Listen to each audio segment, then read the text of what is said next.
see, even on an Erev Shabbos, you have a little time off, but Kollel wants to learn, they come to learn.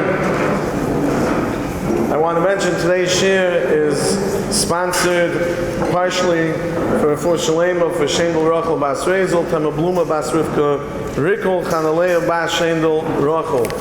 It's very apropos in this week's parsha that it says that Klal Yisrael, they got tired, they had koitzer ruach from the Torah Chaderech, and it says Veidaber Lekim b'Moshe. And the Chavetz Chaim writes in Shmir Salashim that it will be this way, he says, at the end of Galus, that the Tilkul HaGalus will take a long time, and they're going to be those that are going to get tired from the long journey of Galus, and Chas v'Shalom, they're going to speak about, with Yush, about the Rebbeinu Shalom. Chavetz Chaim warns about this. So how apropos on this Erev Shabbos, Parshas Chukas, when there's some people even fast today. I know it doesn't look this way this morning, but there's an Inyan for Torah. That's the Inyan is for Torah. So here to be Mechazik in Torah, Mechazik in Emunah, and Taka Tzipisa Yeshua. I want to thank Rabbi Glatstein for coming. As you can look around, everybody loves to hear him. And the Erev Shabbos is not as easy to come, but Yashar Kayach, we appreciate it, and Shmizach to continue being Lahagdal Torah Ladir.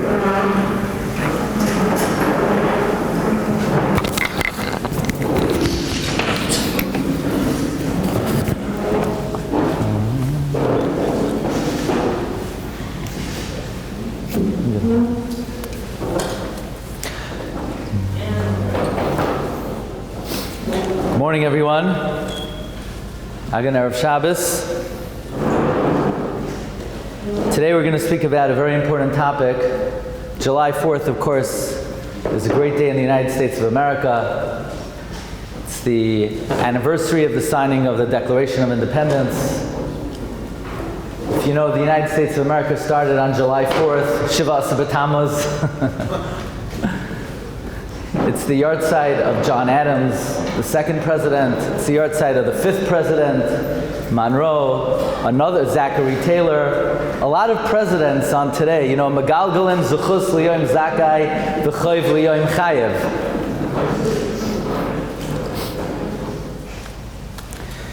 We say in davening every morning, every afternoon, every evening, in the bracha Semach David, we say Ki lishuascha kivinu kol hayom. Let's focus on these words. Ki lishuascha kivinu kol hayom, for your salvation we await the whole day. The whole day. We actually, we say these words. What exactly are we saying that we await salvation all day long? Of course, we're familiar. Rava teaches us in the Masechta Shabas that after 120, of course, we're going to be responsible. Did we keep all 613 mitzvahs, mitzvahs d'Rabbanan, halachos, minhagim? But Rava reveals a great chidush. Rava reveals that even though there's 613 mitzvahs and there are many mitzvahs d'Rabbanan, there are 6 big questions you're going to have to answer. Kavato yitim la Torah, nasasa v'nasata be'amuna, which is first. Asakta b'purya v'rivya, says Rava, one of the questions we're going to ask is tzipisa li Yeshua. Now if you think about this, Rava is not a Navi. Rava was an Amoira. How does Rava know that after 120, that even though there's 613 mitzvahs and many mitzvahs d'Rabbanan, that these are the main 6 questions you're going to ask? Who told Rava? And even if Rava was a Navi, let's say Rava was a Navi, we're entitled to ask, Ein Navi Rashoy L'chadesh Davar. A Navi couldn't get up and say, by the way, even though there's 613 mitzvahs, I'm letting you know that after 120, these are the big 6. The Navi can't be Mechadesh that. It has to be in the Chumash. So the first question we have to ask is, what is the basis of Rava's teaching that after 120, one of the 6 main questions we're going to be asked is Tzipisa li Yeshua. Probably you're familiar with the words of the Rambam in Hilchos Malachim, that somebody, Mi she'enoi mamin boy, the Rambam says in Parak Aleph of Hilchos Malachim, anyone who doesn't believe in the coming of Mashiach, or somebody who doesn't anticipate his arrival, he's not only denying the words of the Navi, he's denying the Chumash. What there's a pasuk in Chumash that you have to believe in Mashiach and you have to anticipate his arrival. Does it even say one time in the whole Chumash the concept of the coming of Mashiach, let alone you have to await his arrival? What is the source of this? So I want to begin today with an amazing smak. And the smak is really the basis of this whole subject. And the words of the smak have many, many ramifications lamaisa. The smak, Rabbi Yitzchak of Kollel, he's a Talmud of Rabbi Yehuda of France. He's one of the Moinei HaMitzvahs. He has his list of 613 mitzvahs. Guess what? In mitzvah Aleph, in the very first mitzvah of the smak, the mitzvah of Anoichi Hashem Elokecha, Asher Hoitzeisicha Me'eretz Mitzrayim, the smak says we have to believe that the Rebbeinu Shalom created the world, and he's manhig the world, b'hashgacha pratis, and that HaKadosh Baruch Hu took us out of Mitzrayim. And then, out of left field almost, the smak says, by the way, since this mitzvah says that you have to believe that HaKadosh Baruch Hu took us out of Mitzrayim, part and parcel in the belief that HaKadosh Baruch Hu took us out of Mitzrayim is that Hashem one day is going to take us out of Passaic, or Flatbush, or Muncie, or even Lakewood. And Hashem's going to bring us back to Eretz Yisrael. And that's what the Gemara means, that after 120, Hashem's going to ask, Tzipisa Yeshua, where does it say that we're required to await the coming of Mashiach? Which pasuk? The first of the Aseres HaDibros. Anoichi Hashem Elokecha, Asher Hoitzeisicha Me'eretz Mitzrayim. There are two ways to understand the smak. What does the smak mean?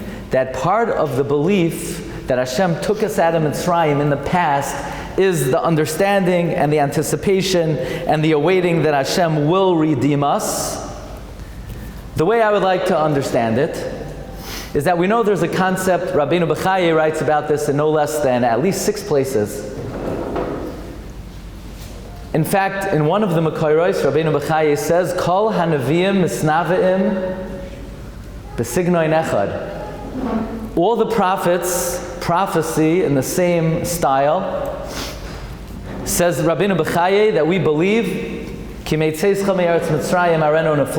just like HaKadosh Baruch Hu took us out of Mitzrayim, Hashem is destined to perform great miracles for the Jewish people. Rabbeinu Bechaya says all the makos will repeat themselves la'asad lavai.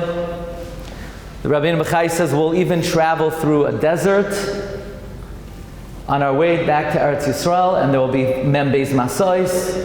Rabbeinu Bechaya writes there will be a repetition of Kriyas Yamsuf. Rabbeinu Bechaya writes this in many, many places, that Yetzias Mitzrayim was, so to speak, the Masei Avos Siman Labanim of the Gula Ha'asida. Rabbeinu Bechaya writes, I believe in Parshas Boy, that if you look in the various dates given regarding Yetzias Mitzrayim, whether it was 210, whether it was 400, whether it was 430, and nobody could reconcile these 3 dates that were given until it happened. The Bnei Ephraim left 30 years earlier. And we couldn't reconcile these 3 dates, that 210 in Mitzrayim proper, 400 from the birth of Yitzchak, 430 from the Brisk Habasarim. We didn't understand how to figure it all out until it happened. Likewise, 3 different dates are given in Sefer Daniel.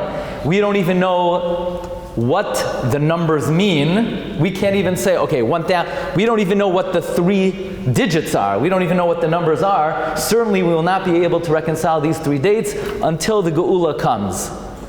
Rabbeinu Bechaya, one of the dominant themes in the writings of Rabbeinu Bechaya is that the future redemption will parallel precisely the redemption from Egypt. Likewise, the Nesivos in his Agadah Shal Pesach says, on the words in the Haggadah, Alachas kama v'kama, toiva, kefula, umechupeles, la'makoim aleinu. What's the lashon kefula umechupeles? The Baal Nesivos HaMishpat says that every miracle that happened in Mitzrayim was the precursor, the pre-enactment of the great miracles that are destined to happen to our people. So I always like to say, when you read the Parshios of Yetzias Mitzrayim or on the Yom Tov of Pesach, and you have to tell your children, you have to tell your family, this is not history. We're not reading history. We're reading destiny. We have to teach our families coming attractions, coming attractions for the Jewish people. So therefore, if the Torah says we always have to remember and believe that HaKadosh Baruch Hu took us out of Mitzrayim, part of our belief on Yetzias Mitzrayim is the belief in the coming of Mashiach. And that, we'll see, has tremendous ramifications. So if somebody asks, in what pasuk, where did Rava get it from that this is like one of the biggies, that after 120 we're going to be asked, Tzipis Yeshua? The answer is, it's the first communication of the Almighty to the Jewish people. Anoichi Hashem Elokecha asher hotzicha me'eretz Mitzrayim. The Brisk Rav uncovers another pasuk that seems to articulate very clearly the obligation to await the coming of Mashiach, and it's a very surprising pasuk. It's actually a pasuk in next week's parsha, which would come out very timely that we read this pasuk in the beginning of the 3 weeks. There's an amazing Brisk Rav. It's quoted by Rav Bergman in the Shari Oira. The Brisk Rav asks an incredible question. There are Yud Gimel Ikarim, and I don't want to talk about this right now. It's not the subject of the Shiur. I think many would find it very controversial. Are there actually Yud Gimel Ikarim? Is there such a concept? I know it says it at the end of the Siddur. I know it's in the Siddur. The Siddur is not a halachic authority. Just because something's in the Siddur, the first page of the Siddur, it has Reishis Chachma Yiras Hashem. I don't think you're allowed to say that. You didn't say Berachas HaTorah yet. What are you saying psukim for? But it's in the Siddur. Okay. It's in the Siddur, but the halacha is we don't even say psukim derech tachnunim till you said Berachas HaTorah. So the Yud Gimel Ikrim are in the Siddur. Now the truth is, Reb Chaim takes the Yud Gimel Ikrim at face value. The Rambam said Yud Gimel Ikrim, then they're Yud Gimel Ikrim. Reb Chaim wants to know what's the difference between an ikr and mitzvah's tefillin. If a person says, I don't believe in tefillin, they're also a kaifer, they're also a mumar. So what's the difference between an ikr and a mitzvah? If somebody doesn't believe in the pasuk, v'achos loita and timna, they're also an api kairas. What's an ikr? So Reb Chaim famously says, nebuch an api kairas is oichet an api kairas. In other words, if somebody did not have the benefit of a Jewish education, they didn't know about a particular mitzvah, so if they didn't know about it, okay, they're an oinus, they're not an api kairas. But if somebody never learned about one of the ikrim, so nebuch, they didn't learn about one of the ikrim, but unfortunately they'll still be deemed an api kairas. That's what Reb Chaim says. Very interestingly, almost all the achronim disagree with this assessment in the Rambam. Chassam Sofer writes in a tshuva, there is no such thing as an ikr. An ikr has no halachic status. Of course, the Chassam Sofer says belief in Mashiach is critical, and if you don't believe in Mashiach, you're an api kairas. But if you don't believe in tzitzis or boirer on Shabas, you're also an api kairas. The Chassam Sofer says there is no difference between an ikr and any other mitzvah in the Torah.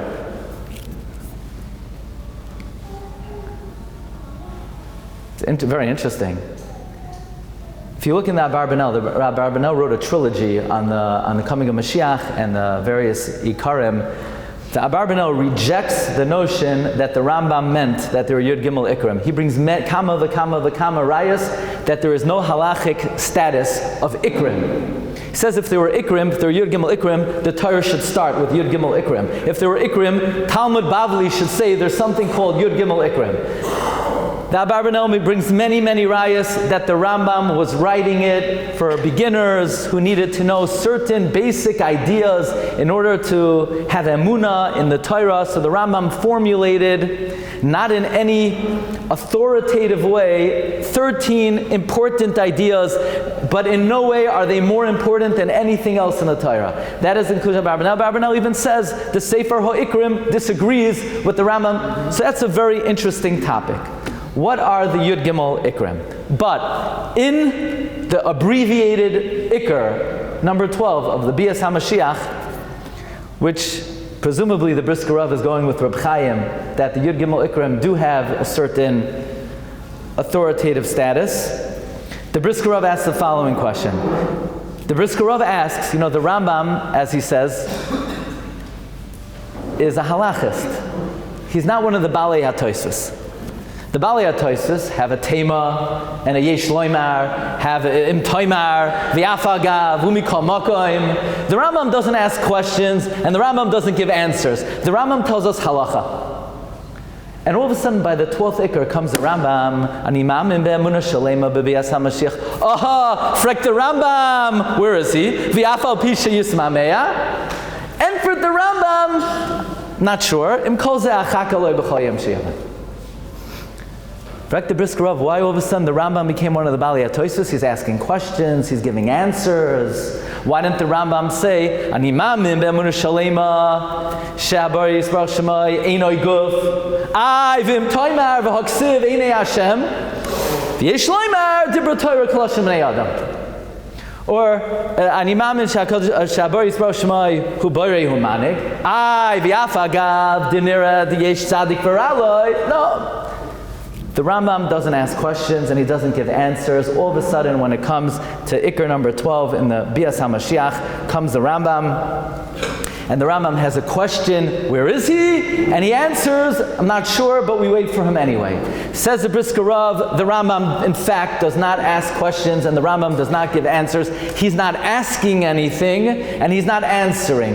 The Rambam is articulating two distinct principles of faith. Because the Rambam, as we mentioned, Hilchos Malachim says, Mi she'enoi man min boy, oy mi she'enoi mechakel lebiyasai. They're two distinct articles of faith. Meaning you could have a guy who says, yeah, I believe in Mashiach, but I'm not actively awaiting his arrival. Today, I don't know, it's July 4th, I'll go to a breakfast in the morning, maybe I'll go shopping in the afternoon, maybe I'll do something else in it, and I'll take care of my job, I'll take care of my family, I'm making a simcha soon, I have my life, I have my plans. You wake me up when Mashiach is here, I'll deal with it. Says the Rambam, Mi she'enoi mechakel lebiyasai. Loi b'shar neviim bilvad hu koifer ela b'toiras Moshe Rabbeinu. In other words, what the Rambam is saying is one of the Ikarei ha'emunah is awaiting the Mashiach. It's not enough to believe in Mashiach. That's not enough. You have to actively await his coming. So now the question is, if awaiting the coming of Mashiach is an Ikar ha'emunah, it's not a good practice. It's not like a midah toiva. Understand? Awaiting Mashiach, it's not like I believe that Hashem runs the world hashgacha pratis. I believe in the coming of Mashiach. That's not enough. It's not enough.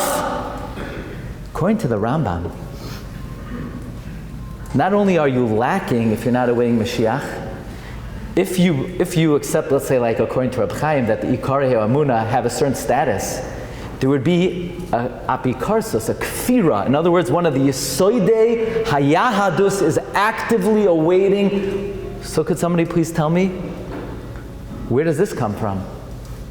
Where did the Rambam get this from? That you have to actively await the coming of Mashiach. It's interesting, the Rambam quotes a few psukim. He quotes, I believe, 3 psukim.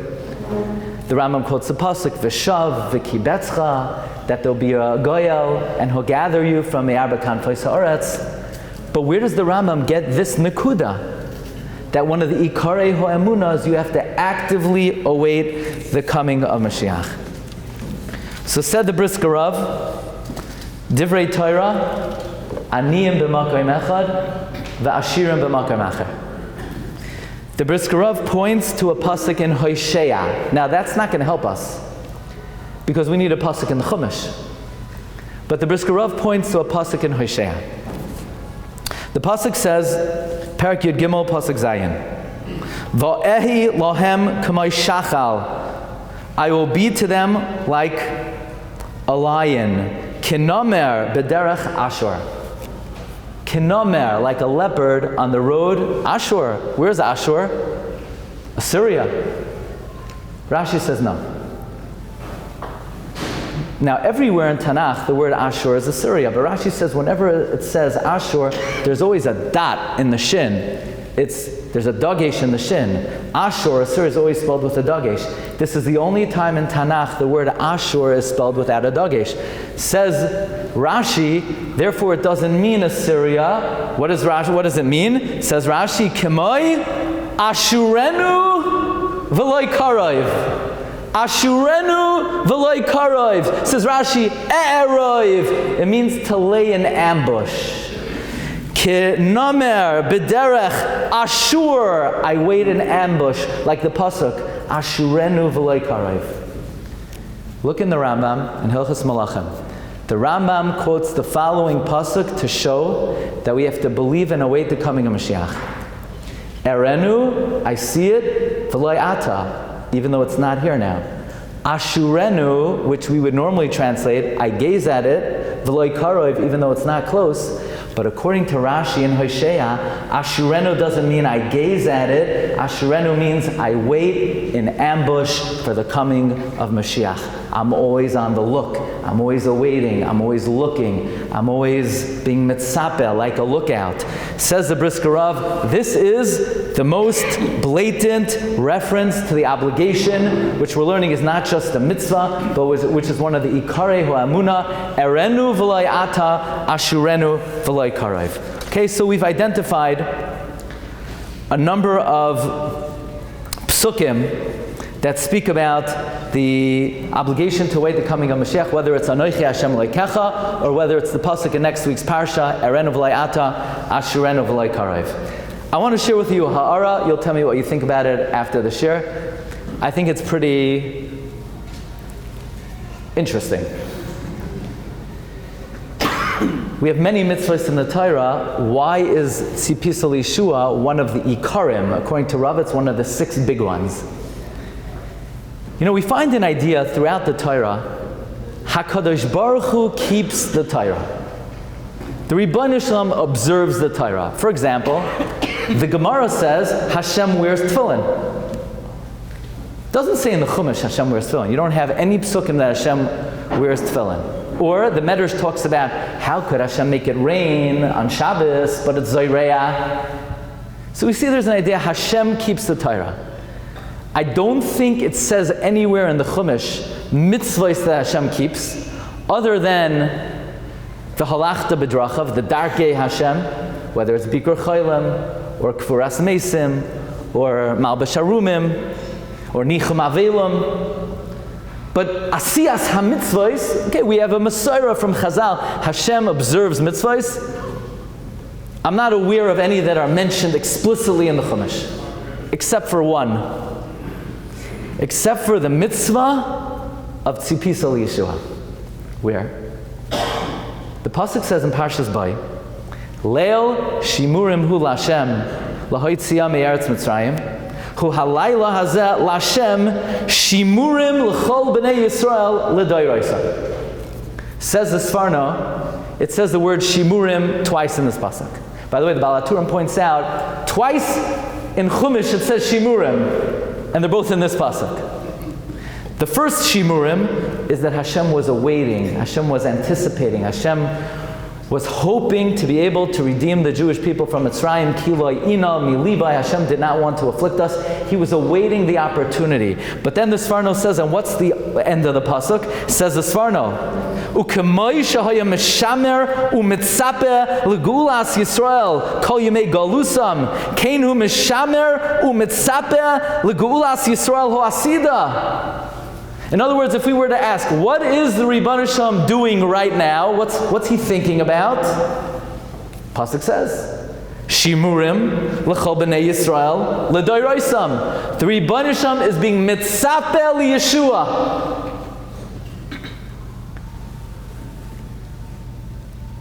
if this is the one mitzvah that the Chumash identifies, that is the mitzvah that Hashem does. He does all the mitzvahs. He wears tefillin. He's shomer Shabas. But it doesn't talk about it. But what it does talk about is this is what the Ribono Shel Olam does. It must be very important. In fact, the Ber Moshe writes, he quotes a pasuk in Chavakuk. It's very interesting. Do you remember in the Sefer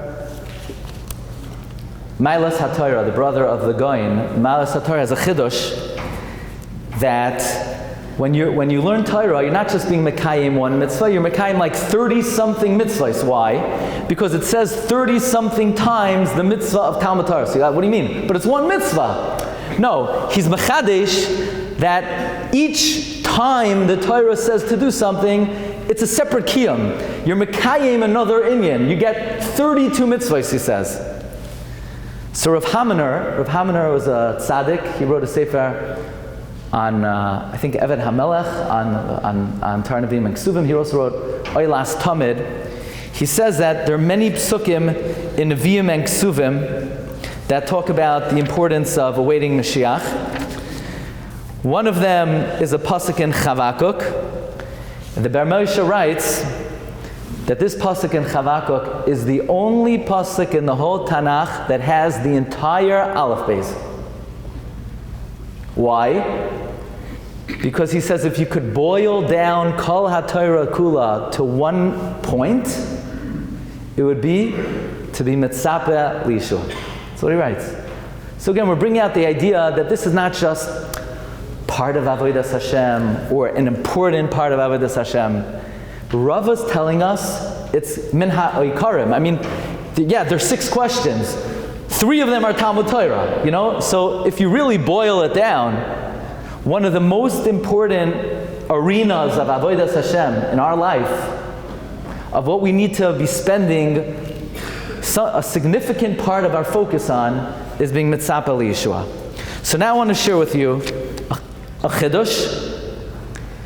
I think this is like a breakthrough chidush, but really everything I'm telling you today is mamish dvarim pshutim.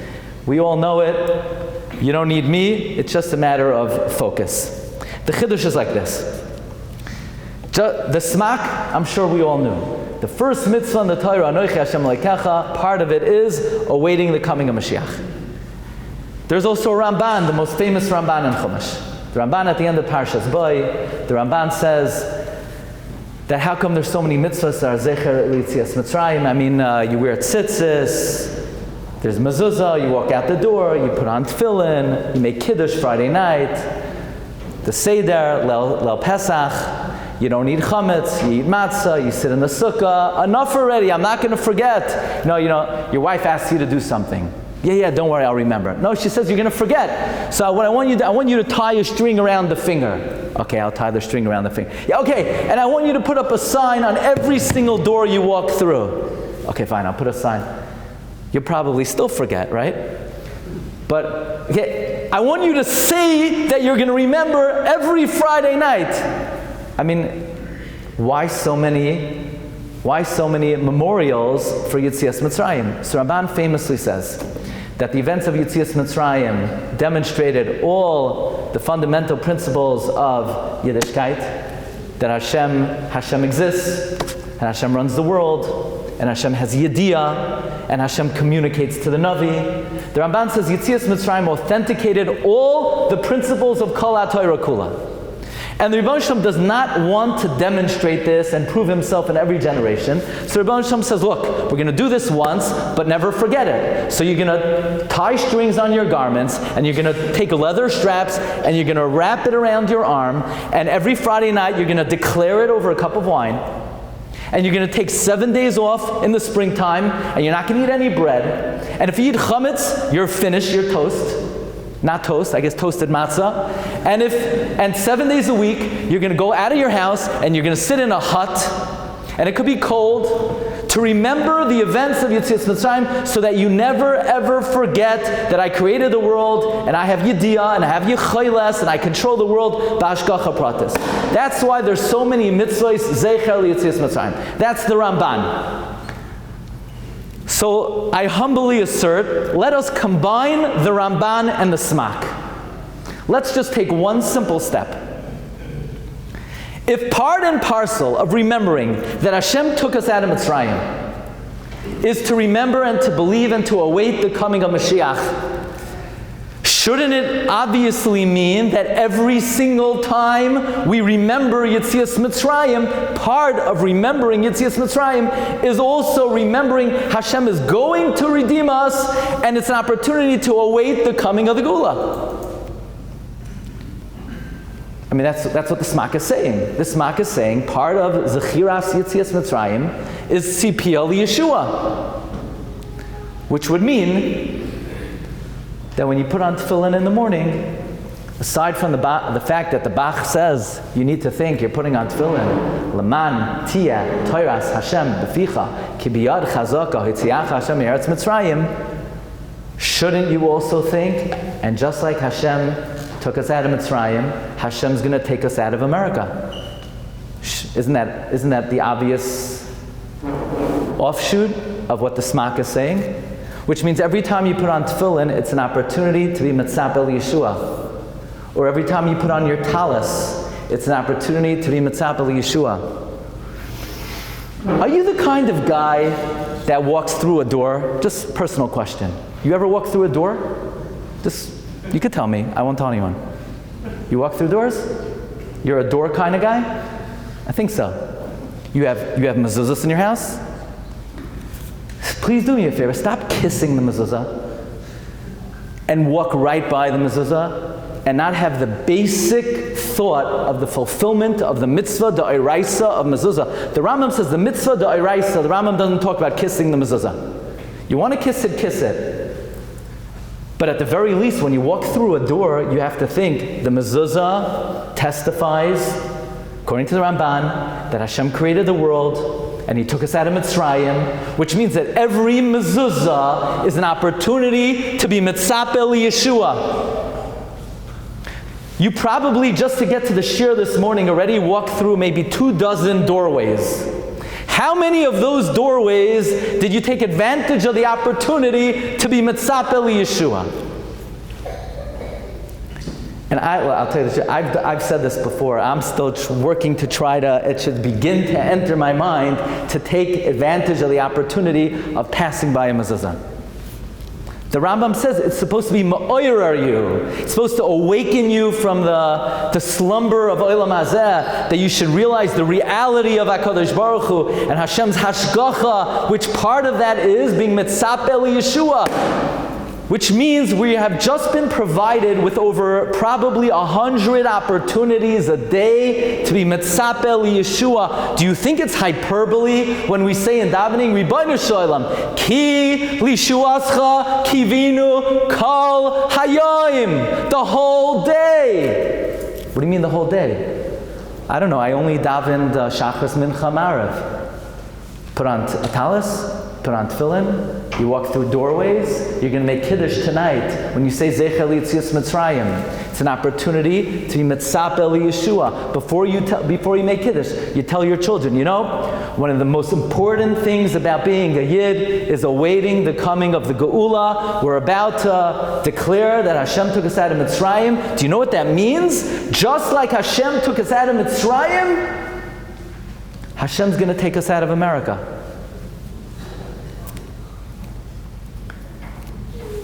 Leil Seder, Achilas Matzah, not eating chametz, sitting in the sukkah. These are all grand opportunities to mekayim the mitzvah, more than a mitzvah of tzipisa Yeshua. So I want to tell you a little story. So there's a lady, she's very old. She never had a child. Her husband, Abraham, also never had a child. He's even older. And the Torah tells us that the Malach comes, and the Malach says, this time next year, you're going to have a child. What's Sarah's reaction? She laughs. That's all we need to know. But the Torah harps on this. The Ribono shel olam comes to Avraham Avinu, and the Ribono shel olam says, Lama zeh tzachak. Why'd she laugh?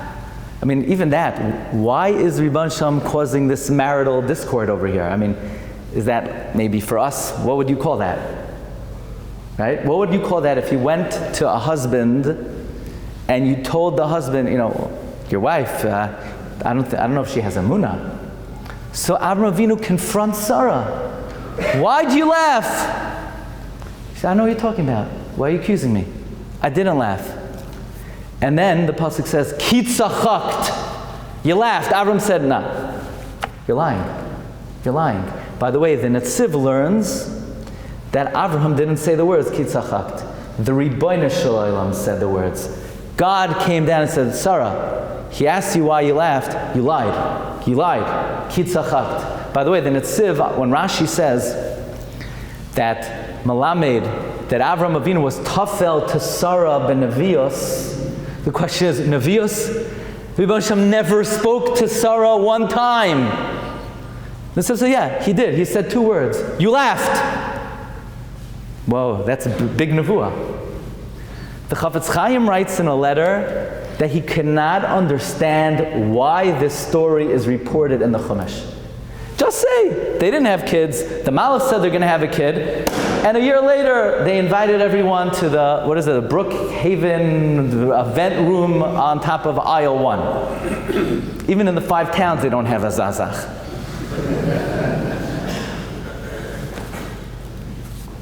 I need to know that Sarah laughed. Does that reflect well on her?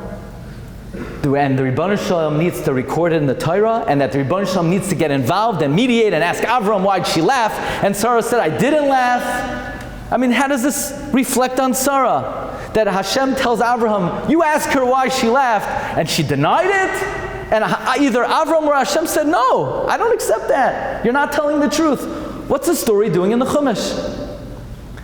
Chafetz Chaim says he tried to understand what is the point of this whole record until he realized the story of Avraham and Sarah is the story of the Jewish people in the end of days. In the end of days, we're going to learn, we're going to read, we're going to be Nisoira, we have to do tshuva, Mashiach is coming, Mashiach is coming, Mashiach is coming, and we say, yeah, he's coming. I say the Yud Gimel Ikrim at the end of Daven. But deep down, we're all laughing. We say we believe,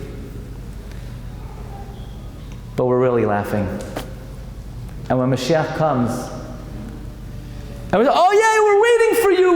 We were waiting. Kivinu l'kol hayom. Says the Chafetz Chaim, we have to be prepared. We don't want to have to be asked by the Ribbono Shel Olam, no, you were laughing. Don't tell me you were waiting for it. Loi ki tzachakt. Says the Chafetz Chaim, the story of Abraham and Sarah is to be ma'orer us, that we have to be ready every single day, that when we get up in the morning, we need to say to ourselves, this might be the day. If Mashiach comes, I need to be prepared. When you wake up in the morning, you need to say, uh-oh, I better get my act together. Mashiach might be coming today. I have to do tshuva. Chatasi avisi. I'm preparing my neshama to mekabel pnei Mashiach. So when Mashiach comes and he says, he's about to say, why'd you laugh? And he's not even going to ask the question. He'll know better than to ask us because he knows we weren't laughing. Says the Chafetz Chaim, the story of Abraham and Sarah is to prepare us for the question, Tzipiyus al Yeshua? And we don't want anyone in Shamayim to ask, no, ki tzachakt. You know, it's interesting, we were talking about the mitzvah of Mezuzah, that Mezuzah somehow is Zecher Yetzias Mitzrayim. There's a big question. Does the Ramban really mean the Mezuzah is Zecher Yetzias Mitzrayim? Is that true? How is the Mezuzah Zecher Yetzias Mitzrayim? Where in the Mezuzah does it say that Hashem took us out of Mitzrayim?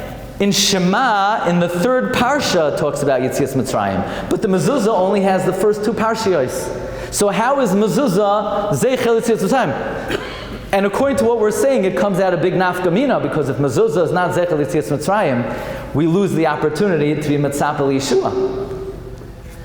So Likutei Chavar Ben Chaim, Talmud al-Chasam Sofer, says Lav dafka, the Ramban did not mean the mitzvah of Mezuzah is actually Zecher L'Yetzias Mitzrayim. He doesn't mean that. I'm not sure if he means it's a Tas Sofer, or the Ramban it's Lav dafka, or maybe the Ramban just means the mitzvah Mezuzah shows other Ikarei Emunah, but it's not Zecher L'Yetzias Mitzrayim. But the Brisk Rav also asks this question: what does this Ramban mean that Mezuzah is Zecher L'Yetzias Mitzrayim? And the Brisk Rav says something very interesting. He says, well, the Mezuzah talks about tefillin, and tefillin is a man tiyatar Hashem vicha k'viyar chazaka itziacha. So therefore, the tefillin then, through the fact, the Mezuzah, through the fact it mentions mitzvahs tefillin is Zecher L'Yetzias Mitzrayim. Or the Brisk Rav says something very interesting. In tefillin, in the Mezuzah, it says the words Shema Yisrael Hashem Elokeinu. In Sefer Devarim, it doesn't usually use the word Elokeinu. It always says Elokecha or Elokechem. The Ramban on the pasuk Shema Yisrael Hashem Elokeinu says, what does it mean Hashem Elokeinu? Hashem Elokeinu means Hashem acts as our special protector. Hapoidenu miyad melachim. That Hashem took us out of Mitzrayim, and Hashem brought the Makos.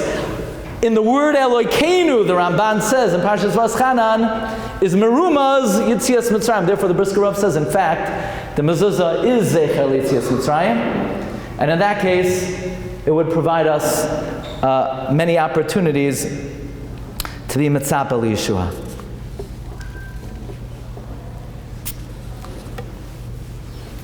So we have many mitzvahs that we do throughout the day. Let's talk straight up about davening. You're in the shul for Shacharis, for however long you're there. You're there for 45 minutes. You're there for an hour. You're saying a lot of pages. If I were to ask you, are there opportunities to be mitzapah Yeshua? You'd say, yeah, probably a lot. So let's go through very briefly. Identify the mekaymos in davening which provide opportunities to be mitzapah Yeshua. By the way, straight off the bat, the Arizal writes in Shar Kavanos, the designated point to be mitzapah Yeshua. In other words, if you don't have the bandwidth, you say, I can't think about it in all these places, is the bracha Semach David. When you say the words Ki Lishuascha Kivinu Kol Hayoim, that is the designated spot to be mitzapah Yeshua.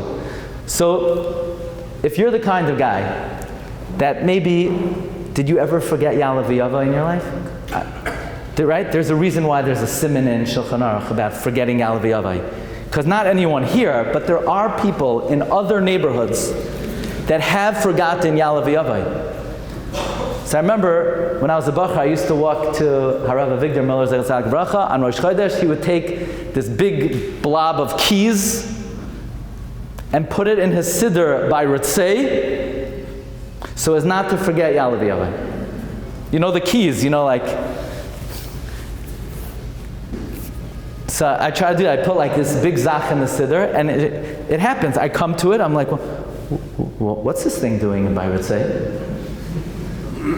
I'm not embarrassed to admit, somebody was once sitting next to Rav Miller when Rav Miller benched. So after benching, Rav Miller said, thank you for the Berachas Hamazayin.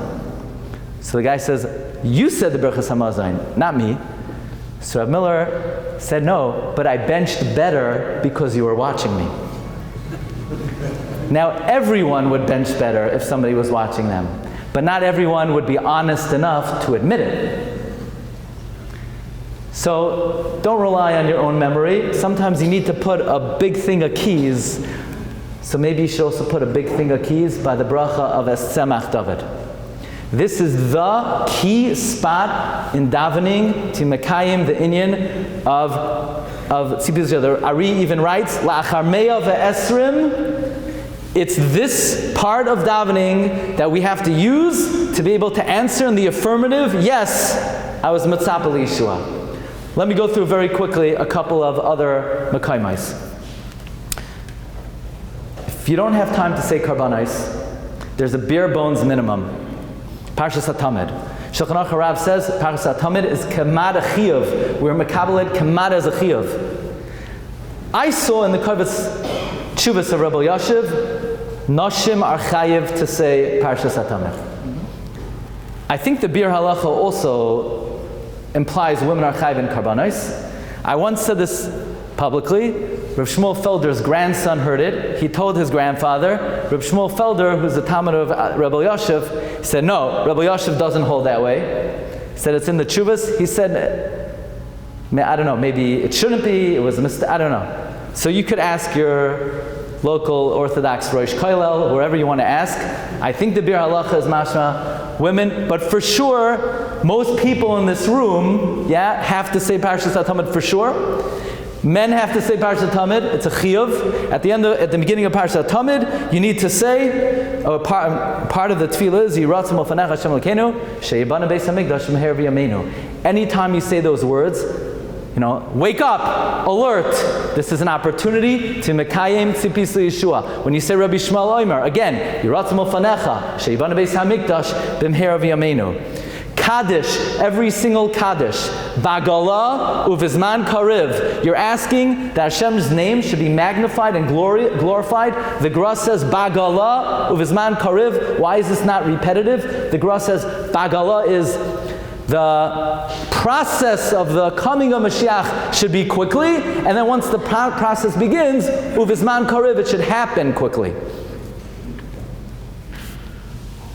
Actually, if anybody wants, I think we have bookmarks of all the places in davening. You could be mitzvah Yeshua. Be happy to give to you.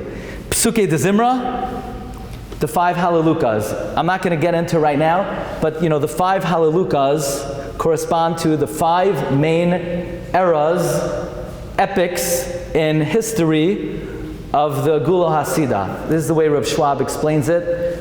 The first Hallelujah corresponds to the era before the coming of Mashiach. The second Hallelujah is the process of the coming of Mashiach. The third Hallelujah is the arrival of Mashiach. The fourth Hallelujah is the world of Tchias HaMesim. And the fifth is Olam HaNeshamos. So, at the very least, you're spending, I don't know how many minutes, you don't have to tell me how many minutes it takes you to say the Hallelujahs, but at the very least, the basic kavanah of the Hallelujahs is a certain element of being mitzvah Yeshua. You have in Yoitzer Or Varei Choshech, the conclusion, Or Chadash Al Tzion Ta'ir. At the very least, it's an opportunity to be mitzvah Yeshua. V'havienu l'shalom me'arba kanfei sa'aretz in Ahava Rabbah. What about the pasuk Shema Yisrael itself? Rashi in Chumash says, Shema Yisrael. Listen, Klal Yisrael. Right now, Hashem is only our Ribbon Shalom, but the day will come, Az Ehapoich Ribbon Shalom will be the God of the whole world. The expression of Shema Yisrael is a declaration of anticipating the coming of Mashiach. Then Shmoyne Esrei, the entire Shmoyne Esrei is replete. Baruch Atah Hashem, Goyal Yisrael. Baruch Atah Hashem, Mekabitz Nidchei Amo Yisrael. V'Yushalayim Ircha is anticipating the rebuilding of Yerushalayim. According to the Ari, Yerushalayim is being mitzapeh le Mashiach ben Yosef. Okay, but at the very least, the simple reading of the Yerushalayim is anticipating the rebuilding of Yerushalayim. Es Semach David, v'sachazena einenu. And then finally, you take 3 steps back. Yiratzim Ofanecha, sheyibana beis hamikdash. In Uvalat Tzion, you say Yiratzim Ofanecha Hashem Elokeinu, shenilalav v'nizkeh v'nichya v'nir v'nir shavash l'shnei yemois hamashiach l'chayim haba. And now here's a biggie. The Chavetz Chaim says, watch out for this one. Be careful with this one. Chavetz Chaim says, you have to be careful when you take a pledge and you invoke the names of Hashem. Let's say right now, the Kollel is building a new Kollel. This is an unpaid advertisement right now, unsolicited advertisement. The Kollel is building a new Kollel. A guy gets up, he says the Shem Havaya, and he says the Shem Elokim. I give $3 million to build a new Kollel. Whoa, this guy better come through. First of all, he sat in front of a nice olam, and he invoked both names of Hashem. He said the Shem Havaya and the Shem Elokim in his pledge. If this guy comes through, that's, he's a hero. If this guy doesn't come through, oy va'avoy. Says the Chavetz Chaim, the davening ends, al kei nekaveh Hashem Elokeinu lirois mehera b'sefer suzecha, that we pledge, that we declare, that I anticipate Hashem Elokeinu to see quickly the revelation of your glory. Says the Chafetz Chaim, you dare invoke the two names of Hashem, and you're not even thinking about what you mean, or even if you are, you don't say it wholeheartedly. Oy va'avoy to say that if you don't engender real tzipiyah li Yeshua at that moment, says the Chafetz Chaim.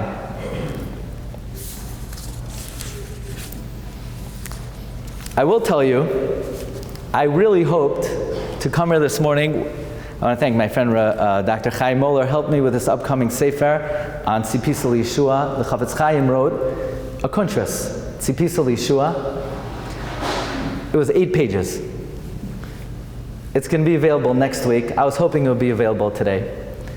I want to tell you a little bit of the history of the publication of the sefer. The Chafetz Chaim was not able to publish it in his lifetime. The Chafetz Chaim wrote it about in the year 1911, 1912, 1913. He couldn't publish it. Why? We don't know exactly. All we know is that in 1929, in Tel Aviv, the Chafetz Chaim's son-in-law, Rabbi Aaron HaKoyen, the author of Avodas HaKarbanos, published Tzipisa li Yeshua. I believe the Chafetz Chaim was still alive, but I don't know if the Chafetz Chaim knew about it. He says that his father-in-law was not able to publish Tzipisa li Yeshua because of censorship. But we don't know more than that. Says Rabbi Aaron HaKohen, this is the first time Tzipisa li Yeshua appears available for the Jewish people in 1929. So I'm trying to put together the sefer. So I wanted to do research. Really? What was the censorship issue? That's a mighty long time for the sefer not to be available. So I asked around some of the experts. Somebody told me, no, there's an earlier edition of Tzipisa li Yeshua available on eBay. Okay. So I bought it. I don't know, it cost like $200. It was published in 1921 by Rabbi Yosef Meir Jacobson, a rabbi in a suburb in Boston. He writes, he's a Talmud of the Chafetz Chaim. He learned in Radin. He published it with a Yiddish translation. And he writes things he heard from the Chafetz Chaim about awaiting the coming of Mashiach. So it must be that Rabbi Aaron HaKohen, the Chafetz Chaim's son-in-law in Tel Aviv, he didn't know about what was published in Boston. Okay, why would he know? That was in 1921. So I'm doing more and more research. I put in Oitzar HaChachma, Hebrew books, Tzipisa li Yeshua. There's something strange. What exactly was the censorship issue? Happens to be a couple months ago, we did a trip to Radin, to Belarus. It was very difficult to get into Belarus. Back in the day, to get into Belarus, okay, you needed a visa. It was easy to get a visa. They had an app. And you put in the information. It's no different than going to many countries. You go to Australia, there's an app, you have to get a visa, same thing with Belarus. Like a week before we went to Belarus, they changed the law. You had to go down to Washington and get this very unusual visa. So we had to send an emissary down to Washington. We had to overnight our passports, and they stamped the passport with a whole elaborate thing that we're allowed permission to go into Belarus. Fine, so we landed in Lithuania, we went to Vilna, and I did some research about the life of the Chafetz Chaim. It's an amazing thing. The Chafetz Chaim, when he was a young boy, he was sent to learn in Vilna. He went to a certain Beis Medrash in Vilna. In this Beis Medrash, there was a guy lurking there to try to capture the Chafetz Chaim. His name was Adam HaKohen Levinson. Adam HaKohen Levinson was the head of the Maskilim in Lithuania. Aside from the Maskilim in Germany, there was the strongest movement of Haskalah was in Vilna. Adam HaKohen Levinson was lurking in the Beis Medrash because the Chafetz Chaim was known as the Eloi of a certain city, I don't remember right now, and he tried to catch the Chafetz Chaim. So he would strike up the Chafetz Chaim in conversation and speak to him for hours and hours and hours, until a certain water carrier went over to Rabbi Yisrael Meir, a young boy, Yisrael Meir. He said, don't talk to this guy. This guy is a kofer. He's a flagrant violator of the Torah. He belongs to the seminar. Stay away from him. apparently the Chafetz Chaim was at the least choishesh for this lashon hara, and the Chafetz Chaim ran out of the city of Vilna, never to return again. He would say throughout his life that he has akaras hatoiv to the water carrier of Vilna, who saved the Mishnah Berurah and the Chafetz Chaim and the Shmiras Halashon for Klal Yisrael. Had it not been for this simple water carrier, says the Chafetz Chaim, I wouldn't have been the Chafetz Chaim. So when we were in the streets of Vilna, you could look this up, there's a bronze-plated statue of a random water carrier. So we don't know exactly who this water carrier was, but we used it as an opportunity to show hakaras hatoiv to the water carrier of Vilna. Okay. Years later, the first sefer the Chafetz Chaim wrote was Sefer Chafetz Chaim. In Russia, it was under Russian occupation, so Vilna was under Russian occupation. The Chafetz Chaim had to bring Sefer Chafetz Chaim to the censor. Who's the censor? Joshua Steinberg. Who's Joshua Steinberg? The son-in-law of Adam HaKohen Levinson. And he's the Koyah Shina that they let this kid out. They let this kid free. He remembered him from decades before. And now he's reading a book about how to be careful in the words that you say, and he insulted the Chafetz Chaim. He said, what kind of clothing do you wear? Chafetz Chaim had to bite his tongue not to respond. And at one point in time, it slipped out of the Chafetz Chaim's mouth. He was talking about Goyim. He said, Goyim lahavdil. And Steinberg said, lahavdil? There's no havdalah. All of mankind, they're all equal. So from there, I got the following. If the Chafetz Chaim couldn't say the word lahavdil and get the word lahavdil by the censor, you think they would ever pass the Sefer Tzipis al Yeshua? You think they would ever allow publication of a book that talked about the redemption of the Jewish people going back to Eretz Yisrael? Anyway, I'm still trying to find, the Chafetz Chaim, that means he wrote Tzipis al Yeshua before 1921. Sure enough, I called different historians. A few people told me to check the archive of the National Library of Israel, which is probably the biggest archive of Sfarim in the world.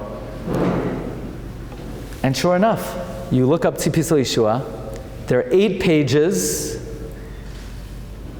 of what they say a supplement that the Chafetz Chaim added to a newspaper. So it's like this. If you look at the title page of Rabbi Aaron HaKohen, Tzipis al Yeshua, 1929, he said, my father-in-law couldn't publish it because of censorship.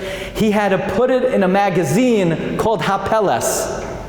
You ever hear of Hapeles? Hapeles was a magazine written between 1900 and 1905. They're all on Hebrew books, they're all on Oitzar Chachma. I went through every single Hapeles, every single page. There's nothing there of Tzipis al Yeshua. But the